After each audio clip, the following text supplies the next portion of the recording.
గుంటూరు ఉప్పలపాడు ఈ పేరు వినగానే మనకు ముందుగా గుర్తొచ్చేది పక్షుల కేంద్రం. 18 దేశాల విదేశీ పక్షులకు స్థావరంగా నిలుస్తోంది ఈ పక్షుల కేంద్రం. వివిధ రకాల వలస పక్షులు సీజన్ల వారీగా ఇక్కడికి వస్తుండడంతో ఆ చెరువు ఇప్పటికీ పక్షుల సంరక్షణ కేంద్రంగా మార్చారు. ఉప్పలపాడుకై విదేశీ పక్షులు ఎందుకు తరలి వస్తున్నాయి? ఈ పక్షుల కేంద్రం విశిష్టతలు ఇప్పుడు తెలుసుకుందాం.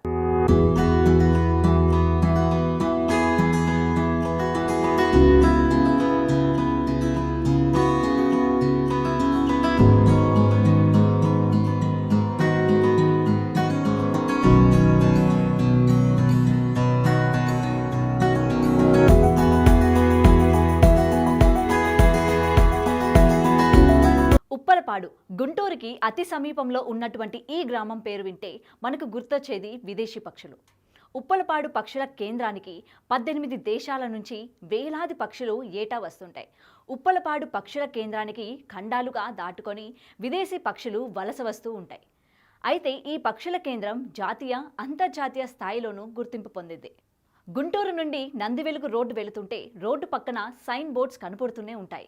ఈ పక్షులు కేంద్రానికి ఆస్ట్రేలియా, సైబీరియా, దక్షిణాఫ్రికా, శ్రీలంక, నేపాల్ వంటి దేశాలతో పాటు హిమాలయాల నుంచి కూడా పాకిస్తాన్ పక్షులు కూడా వేలాదిగా ఆయా కాలాల్లో వలస వస్తూ ఉంటాయి.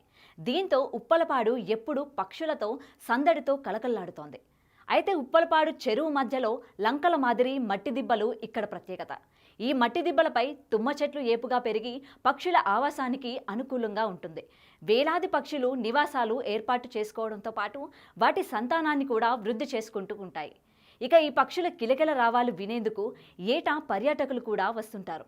ఉప్పలపాడుకి చాలా కాలంగా పక్షులు వస్తున్నప్పటికీ దాదాపు 50 ఏళ్లుగా పెద్ద సంఖ్యలో రావడం తాము గుర్తించామని అక్కడ స్థానికులు చెబుతున్నారు. హాయ్ అండి, నా పేరు అనిల్. నేను గుంటూరు అనమాట. నేను ఇక్కడికి మన అటవీ శాఖ వారి ఉప్పలపాడు బర్డ్ సంగిరికి వచ్చాము. సో ఇక్కడైతే మనం చూసినట్టయితే మనం ఇక్కడ రకరకాల పక్షులను చూడొచ్చు.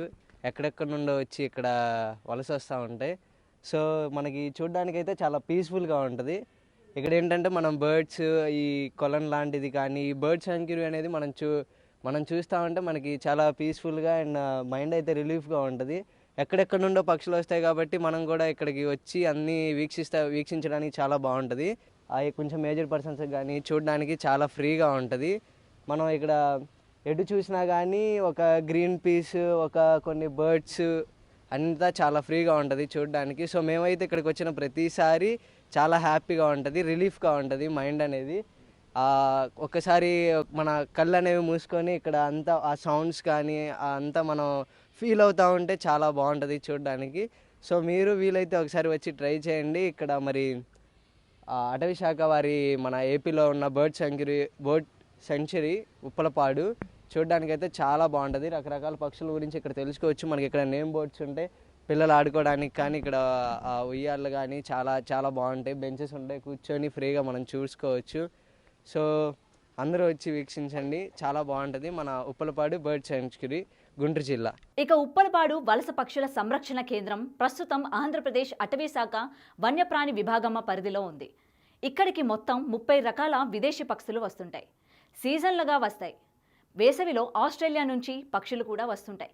శీతాకాలంలో అయితే సైబీరియా నుంచి, చైనా నుంచి కూడా పక్షులు వస్తాయి. ఆగస్టులో దక్షిణాఫ్రికా నుంచి పక్షులు వస్తాయి. వలస పక్షులతో పాటు పలు స్థానిక జాతులకు చెందిన పక్షులు కూడా ఈ ప్రాంతంలో దర్శనమిస్తుంటాయి.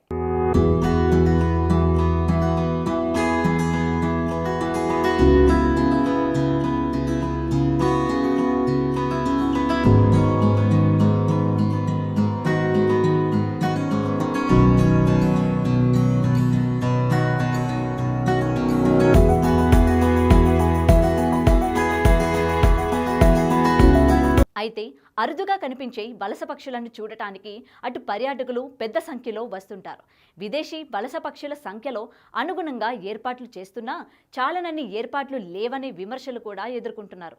ఆయా దేశాల్లో వాతావరణ పరిస్థితులే ప్రధాన కారణమని చెబుతున్నారు.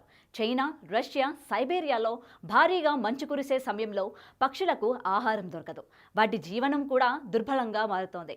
అందుకే అనుకూల వాతావరణ పరిస్థితులు ఉన్నప్పుడు తమకు సౌకర్యంగా ఉన్న ప్రాంతాలకు ఎంత దూరమైనా వలసపోతుంటాయి.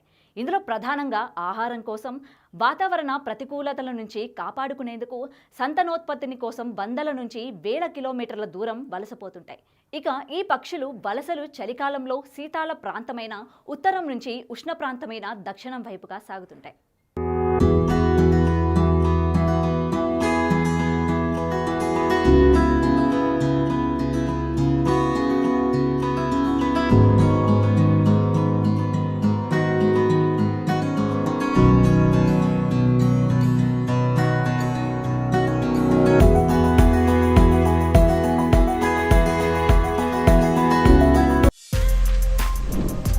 For more videos like this, subscribe Big TV channel.